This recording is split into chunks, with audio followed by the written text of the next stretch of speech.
Welcome to the DPV Podcast, Season 2, Episode 4. We're cranking out the episodes. It's awesome. I'm Josh, and Alex is not here with us today because we're in Mexico. Yeah. And it's pretty rad. Got an awesome guest today, Jared, and he's been on the channel a number of times. Different off-road adventures. You were at the rally race. Yeah. So just a good friend, and we're in Mexico. We thought we should talk about the Rubicon.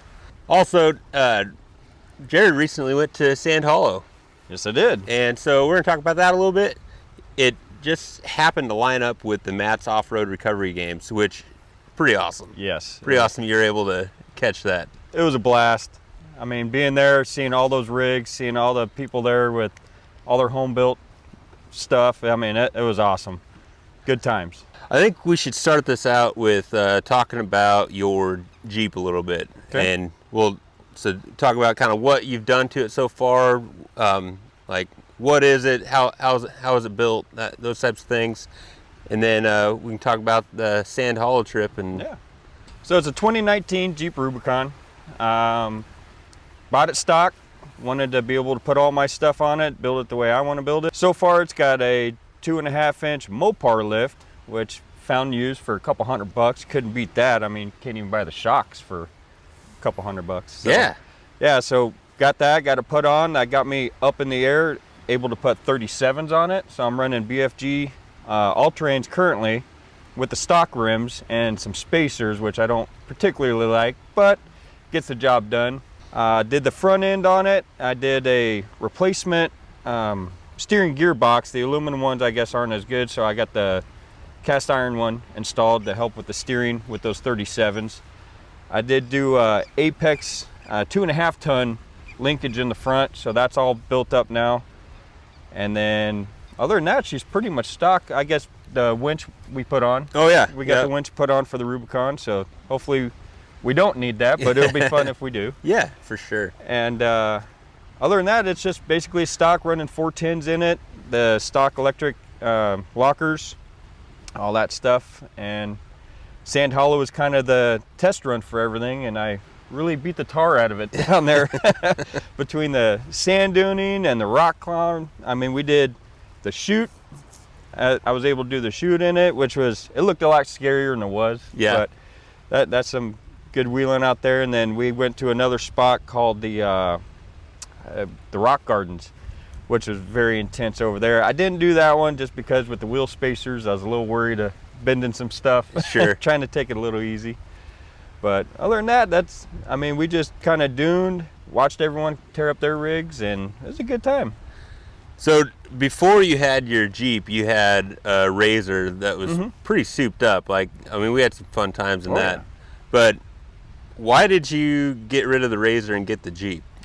So 100% honesty on that was the kids. So, I mean, I like to go fast. I mean, yeah.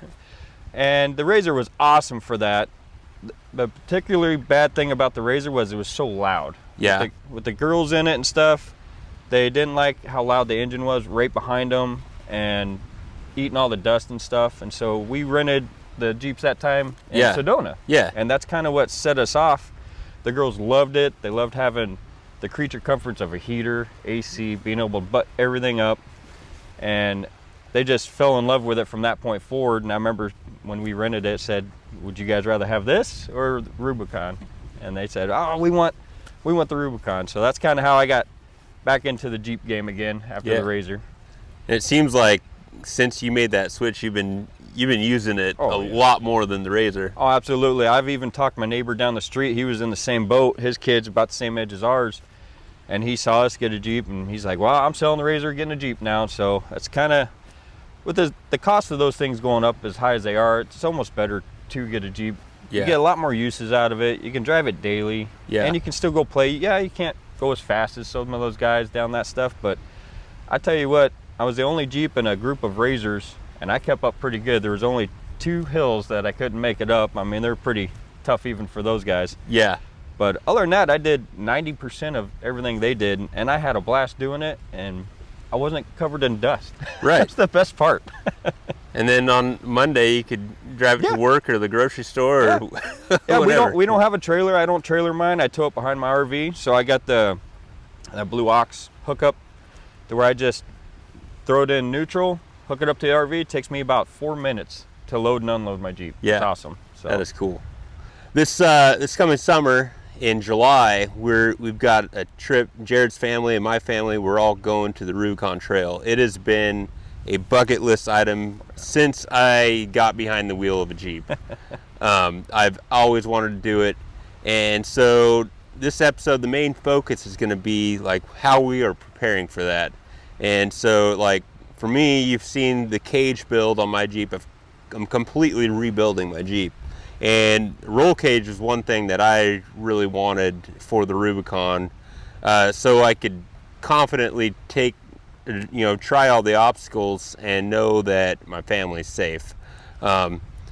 So that's the first thing I started with, was the cage.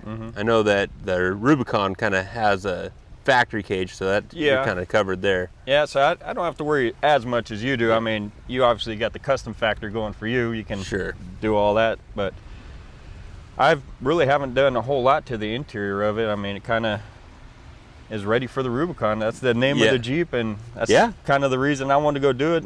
It's the namesake, so why not? Yeah, for sure. And then for me, like, I know that gearing is crucial on the Rubicon.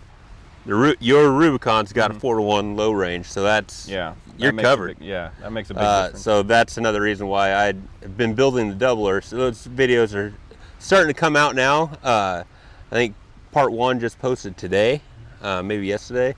So I'm building the 203, 205 doubler. I've been talking about that since I started the YouTube channel. Oh, I want to build a doubler. I want to build a doubler. It's finally happening. Got the parts from Off-Road Design, put in JB Customs, shift rails in there. I just ordered JB Customs triple stick cable shifter for it. So I'll have 2-to-1, 4-to-1 low range, and front dig, which I'm excited to try that out. That's going to be awesome. So, since your Sand Hollow trip, is there anything that happened there that you're like, ooh, I need to change some things for the Rubicon? So other than really driving my Jeep like a razor, which is not really intended use of a Jeep, but I bought it to use, and that's kind of why I've done poker runs with it, with those guys and stuff, and just really gone 40, 50 mile an hour on stuff that you should probably be doing 20, 30 mile an hour, but it's held up good. And again, I did that because I wanted to test it, and if it broke, I wanted to do it there and not deep into the Rubicon to where it's a bigger issue. But so far, everything's held up great. The only thing that happened in Sand Hollow that kind of scared me a little bit was when I was getting ready to turn hard left up to a rock face and then get the front wheels up. I was in 4 low, and as I started crawling up it, I thought for sure I snapped the driveline. I mean, it was the loudest pop, sounded just like snapping a driveline. And then I rolled back down off of it, and I said, oh man, what happened? And then I tried throwing it in 4 high, which 4 high worked, and I said, well, that's weird, it should have went up in 4 low, but apparently it just popped out. Oh, okay. So I don't know if that's a common issue yet. I haven't really researched too much into it. Yeah. But the rest of that trip, all I did was just kind of hold on to the 4 low as I was doing stuff, just in case it popped out. Didn't want to shear gear or anything like that. So other than that was about the only scary time that I had doing it. I mean, so it did great. So if you guys know anything about that, leave it in the comments below. Our Jeep Rubicon popping out of 4-wheel drive, like, is it just an adjustment issue on the linkage? Is there a cable shifter option? If you guys know about it, let us know. Yeah, for sure. The other thing I'm doing is replacing the engine. You're not doing that? No. Oh, okay. Nope. That was honestly, that AMC 360 I had was a great engine.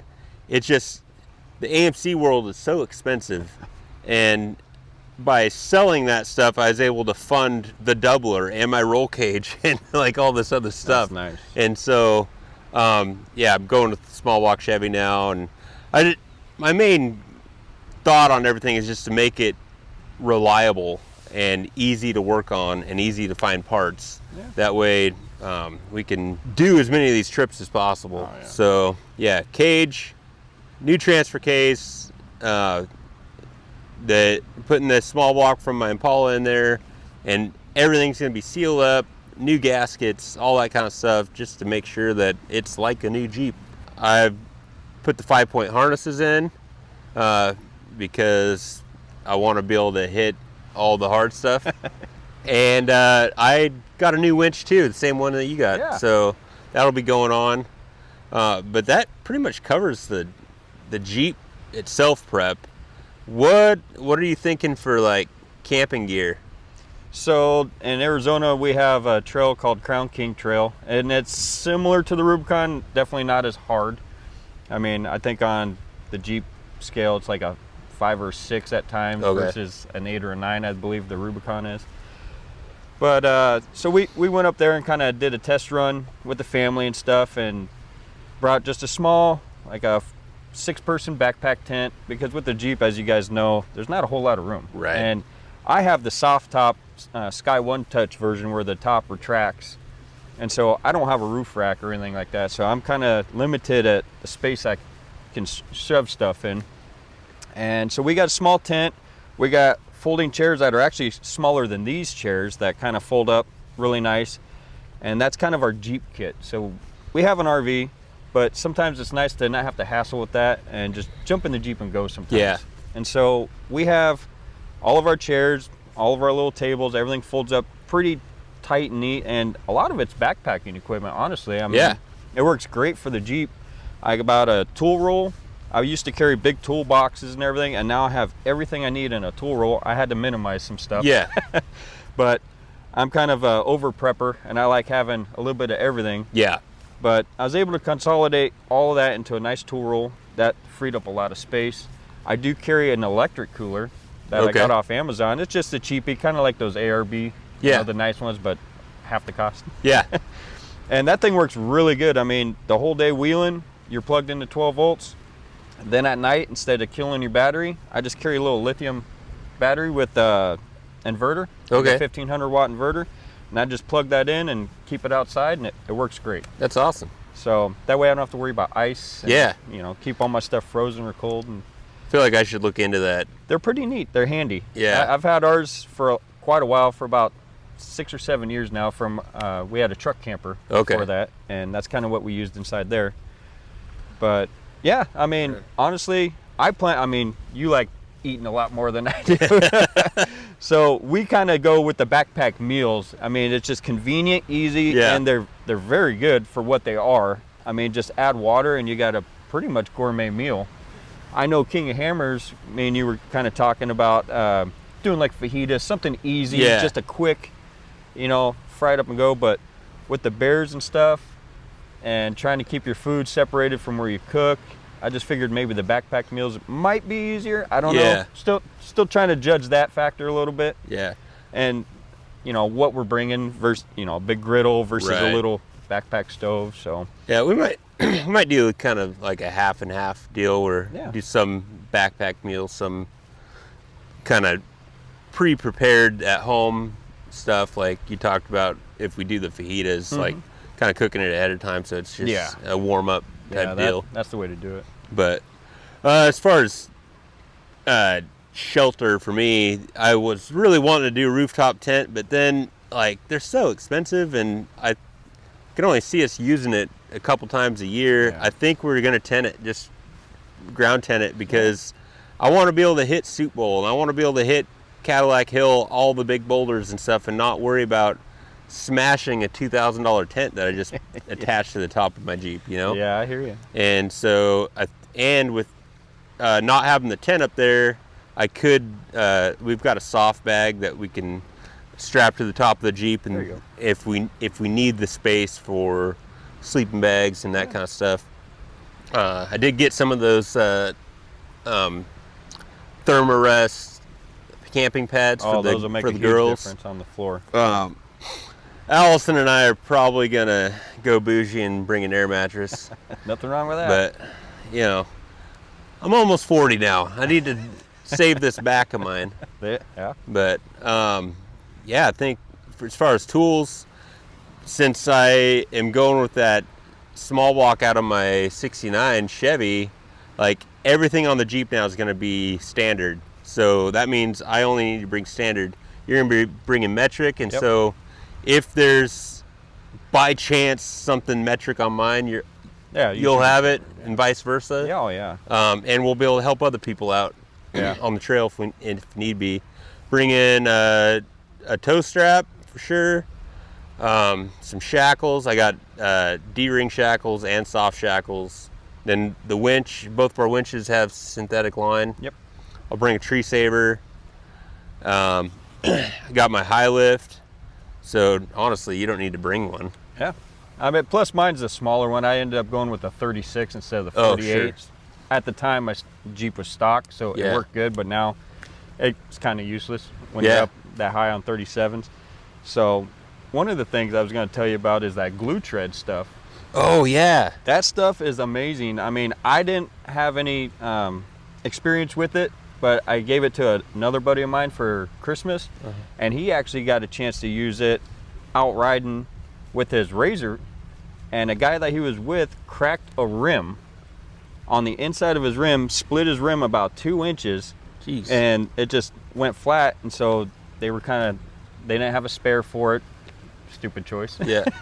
I always carry a spare, but they decided to try to use that GlueTread on the inside of the rim, and it worked. Holy moly. Yeah, they scuffed it up, slapped it on there, and it held. It held the rest of the weekend. They were able to finish their trip, and I mean, I guess it works on rubber and steel. That's awesome. So it's good to know. I mean, the kits aren't very expensive, and it's a good peace of mind. Yeah, for sure. You know? Yeah, and sometimes you don't want to run your spare if you can just patch it and not even like. Yeah, that'd be awesome. Yeah. So I got a kit of that. I suggest you grab one. Yeah. It's handy to have. For sure. And then, like you said, just the winching gear, block and tackle kind of stuff for that, and then that should be it. Tie wire, duct tape, zip ties. That's always in there. Yeah. Electrical tape. Bring a small pack of just like electrical connectors and a test light or something, Yep. I got my own meter. The one thing I do bring, just in case I've never had to use it, is some 6010 and 7018 welding rod. Oh yeah. With a set of jumper cables. I've seen that done. I haven't had to do it. Yeah. Crossing my fingers we don't. Yeah. But if we got to put a spot weld or something on a drive shaft, it'd be handy to have. For sure. If I can swing it, I'm bringing an extra rear drive shaft. Just depends on where the budget's at before then. So with that transfer case I built, if I have to, I can go out and front dig, and I'm not breaking that front drive line. It's a that thing's stout. Square tube drive line with quarter wall. Yeah. Like I've drug that thing on rocks, and it. Yeah. I'll break the yoke on the front axle before I break that drive line. That's what I was gonna say. You probably break that first. So, eventually on my Jeep, what I'd like to do is on the doors.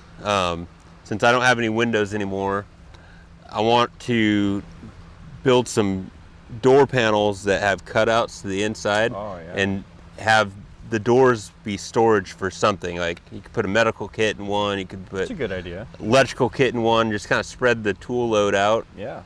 I'll have to remember where everything is.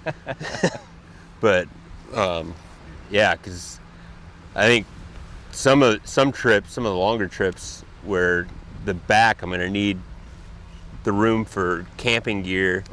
Because what if we do a trip that's a week long? Oh yeah. Like, gonna need a lot more stuff, or it's a trip in the winter or something. You know, it'd be nice to spread that tool load out.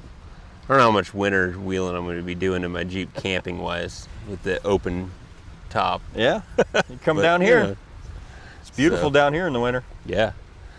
So I didn't really talk about it, but our goal on the Rubicon, like the trip outline, is I'm going to meet them down at Lake Tahoe, parking the truck at the like staging area in Tahoma, and then we're going to drive to like the official start of the Rubicon, which is I think Loon Lake area. I think so. Yeah, it's about 80-mile drive on the highway.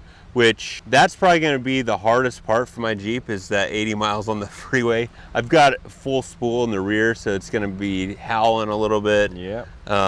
And I haven't driven it that far in a very long time. Last time I did that was when I drove it up from Boise. Woo. But it was on the same axles I'm on now. You should be fine. Yeah. Yeah, so I think that's like my next few months is really going to be prepping to make it roadworthy. Trailworthy, no problem. Roadworthy, that's another problem, or another issue. But anyway, we're going to spend 3 days on the trail and 2 nights. So try to make it to, I think, Rubicon Springs, maybe the first night. And then just before Cadillac Hill the second night. Yeah. And should be a good time. I've heard people can do the whole trail in a day, but we want to spread it out over 3 days so we can really take it all in. It's our first time going. Yeah. We don't want to rush it. And we don't want to be sitting in the Jeep for 14 hours. We want to I wouldn't mind it, but I don't think our family would too much. So it'd be nice to get out, stretch our legs, jump in the few water holes. Yeah. Yeah, it'll be good. Yeah, it's going to be a fun trip. I can't wait. Yeah. Hopefully the weather's good. Hopefully there's no fires. Yeah. And hopefully everything goes good. Hopefully the bears leave us alone. I think we'll be all right. Yeah. So, Jared, one thing we do every episode is called the fantasy build. Okay. Okay. We put like rules in it, and they're different every time. Okay. Your rules, you got 10,000 total. Okay. And you're building something to take on a trail like the Rubicon. So my buddy actually sent this to me, and it's been sold already, so the price is gone, but it was $2,500. Okay. So 2,500 starts my budget. Yep. Ooh, 53 wheelies. That's pretty cool. The motor is locked up, so that's an issue. Well, let's see. And this is in Montana? That is in Missouri, Or but Missouri. don't worry about that. Okay, so I wouldn't have to pay for the shipping? No, We're no, not that's counting that? not Okay. counting that. Okay. Well, assuming I had this in my garage with the $2,500 that I paid to get it, one of the first things I would do, obviously, is the driveline, the drivetrain, I should say, not driveline. Drivetrain. So I would go, honestly, junkyard LS. Yeah. I mean, drop a junkyard LS, maybe a 4L80. Yeah. And then obviously get the 4-wheel drive. So you're probably looking at maybe $1,000, $1,500 for that junkyard status, a good one. Yeah. By the time you got the wiring harness and all that plugged in. Looking at this, I mean, the body-wise don't look bad at all. I'd probably, honestly, since it's a pickup truck, Yeah. I'd go flatbed on it. Heck yeah, man. I go flatbed kit on it, which, I mean, I was a carpenter for a long time, weld kind of like you know, so I'd probably build that myself, and maybe $1,000 of material for that between the chromoly tubing and all that stuff. Yeah. Huh? So where are we at with that? So we're 25, 35, 45. So you're about halfway there right now. And then axles, not quite sure the axles on that baby are gonna make it for a Rubicon trip. So same thing, I'd probably look for some tons in the junkyard, get it up on tons. Super Duty axles are always a good choice. Like they're not super expensive. You're gonna have to re-gear any one that you get because they all come with highway gears. But yeah. So that being said, I mean, a set of junkyard axles, what are those going for these days? $2,000 for a set, maybe? probably, yeah. All right, so we're up to 8 right now, and we haven't even talked about seats or nothing like that. I mean, it is a standard cab, so maybe do the same thing, some junkyard Mazda Miata seats or something like that in there for like $80, $100, and then just weld a bar in the back for a 4-point, 5-point harness. That'd get you going there, assuming all the steering and stuff's good. I mean, it ain't gonna be perfect on your first trip. Yeah, without going too much into detail on that, I mean, you can get steering columns pretty cheap too. So, set of tires. Yeah, so tires would probably be the next biggest expense, huh? Yeah, that'd probably put me right to the mark by the time I got rims and tires. But then you'd have a V8 Jeep with a flatbed kit on it. Yeah. I mean, for 10 grand, that's not bad. No, not bad at all. And you don't see them too often. Like I said, a Willys truck like that. right. So that's kind of the build I would do. Didn't really talk about suspension at that price point. I'm guessing leafs on everything. Yeah, you could do some like 63-inch Chevy leaves in the rear and K5 Blazer springs up front. There you go. Yeah, you can pick those up fairly cheap. Yeah. So, or depending on how you do on some of your other parts, like what if you get a screaming deal on a set of axles? Yeah, that's true. You get one of those Barnes off-road 4-link kits that are there you go. Kind of custom to yourself. That'd be the way to do it. I mean, that's how I picture it. Yeah. Going, I mean. 40s. Yes, for sure. So, especially with the flatbed. I mean, they look got so all good. the room that you need back there, and then the front, you just push that axle forward just a little bit. Yeah. Get it out of the fenders. You wouldn't have to trim anything. Be awesome. Yeah. Now you kind of make me want to go get that thing. That's what happens. After talking about that, I kind of want to do that now. Every time we've done one of these fantasy builds, we're like, dang, should we go get that? Yeah. I mean, that would be a fun project. If I had your setup over there, I'd definitely do it. Yeah. Unfortunately, I'm a little bit more compact where I'm at, so it's a little bit more difficult to work on things, but yeah. At least you got a garage. That's all you need. Yep.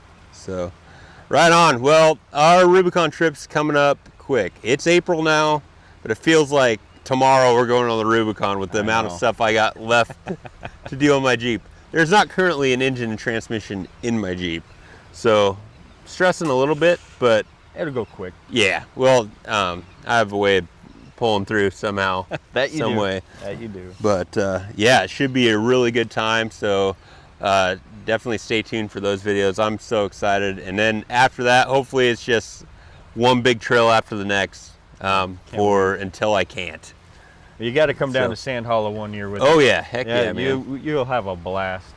So I recommend that to anybody, honestly. It's so much fun there. Well, next year I turn 40, and we want to do Moab around Easter Jeep Safari time. I'd like to hook up with the full-size Invasion guys, because that's all the full-size trucks. I have a full-size Jeep. I think that'd be rad. And it's like usually the week before Easter Jeep Safari, something like that. Perfect. But what I thought would be cool is if I can find someone that would be willing to let me park my crap in Utah. There you go. We'd come down, do Sand Hollow in March. I'd just leave my truck and trailer and Jeep down there, fly home, and then fly back for Moab and hit Moab. So we'll have to look into that. Yeah. I mean, there was when we were down there was all kinds of those like toy hanger kind of things where it's an oversized garage that you could rent. So that might even be an option. Just store it there for a few months till you come back and then hit it. Yeah, because it's expensive driving that K3500 with the trailer 1,200 miles. I imagine. Yeah. So. Right on. Well, we got merch. I don't have any of it on today. Today I'm repping the Vice Grip Garage, but I'll link it down in the description below. Helps out the channel, and I think they're kind of cool. Cruising right along on this podcast. We got 5 more till episode 21, and then we're in the top 1%. Nice. Yeah. So I guess that's it for this episode. Wheel it, wreck it, wrench it, repeat. See you next time.